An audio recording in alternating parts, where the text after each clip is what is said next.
Hello，你好，我好，大家好啊！我係謝信師傅啊，又到一集咗啦吓。謝信師傅俾啲小貼士你，因為今日我哋睇墓地嘅風水，所以我有機會就錄埋呢個風水俾你。記得好似呢個地，呢個人已經起咗骨，你睇到個大樹冇？好多人佢哋會喺墓嗰度覺得大樹遮陰係好噶，其實係好事或者唔好事咧，係唔好事嚟噶吓。呢個你哋要記得。咩叫唔好事？大樹嘅根一定係大噶啦，啱唔啱啊？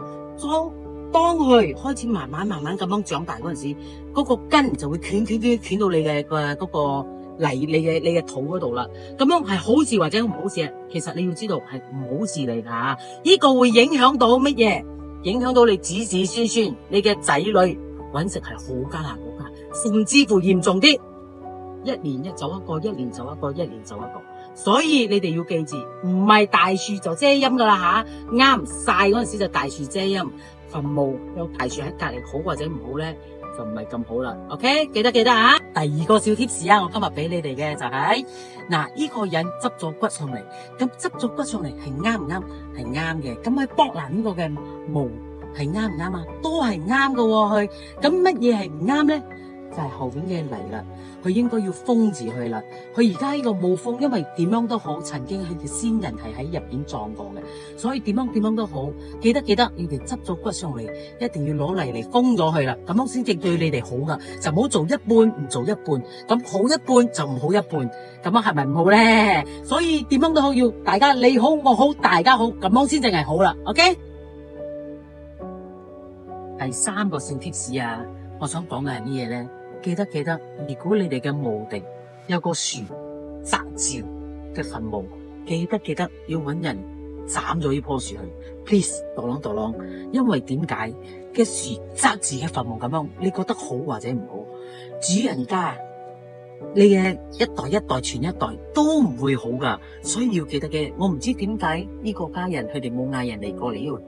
冇過嚟呢度斬到呢棵樹，睇落去係有大個嘅，不過佢都冇搵人嚟斬，佢哋會唔好啊咁樣，所以一定記得，如果你見到有樹真係摘咗落嚟或者遮到你嘅墳墓，都要斬咗佢。冇有錢嘅就出多啲錢，冇錢嘅出少啲錢，大家合作都要做咗呢樣嘢，記得。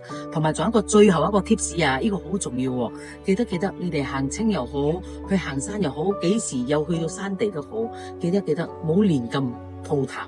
呢個係第一，第二，唔好亂咁講嘢。我見到個相，哎呀呢個咁後生嘅，哎呀嗰個咁後生，呢個好靚啊，呢個唔靚啊咁樣。記得，千祈唔好講呢樣嘢，因為你唔知你幾時運好同埋運好。人係有三衰六旺噶吓，當你運唔好嗰陣時，你就會得罪到嗰啲先人噶啦。所以記得，唔好亂咁講嘢，唔好亂咁配搭。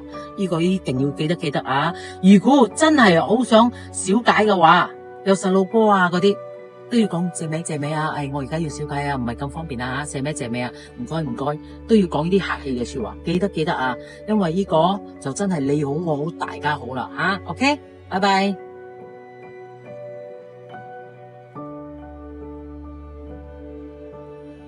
做咩玩啊嘛你？頭先咧，我俾嘅咧係應該係最後嘅 tips 嚟噶。不過我行緊過嚟嗰陣時，就俾我見到另外一個墳嘅墓碑嗰度。有蜜蜂竇，有蟻竇，好或者唔好咧，係唔好噶。記得，唔好以為好啊。屋企有蜜蜂竇都冇所謂，墳墓有蜜蜂竇就唔係咁好咯。咁再行一行，臨尾又俾我見到一個墳，你睇成個嗰啲葉全部咁樣遮晒喺度，好或者唔好咧？記得，如果你哋嘅祖先全部有過嚟行清嘅，一定要清理咗佢。所以你哋唔好以為唔信呢樣嘢，有啲人覺得係咪真係有咁嘅事噶？寧可信其有，不可信其無啊！記得呢樣嘢真係好重要噶。所以呢啲咁樣樣箍字矯字係唔好噶，子孫都唔會好噶。有啲人就會講：唔係，我 OK 啊，我冇嘢啊。人有三衰六旺噶嘛，你唔知幾時係好，幾時唔好噶吓，要記住呢樣嘢。所以見到咁樣嘅嘢，一定要清理下。OK， 拜拜。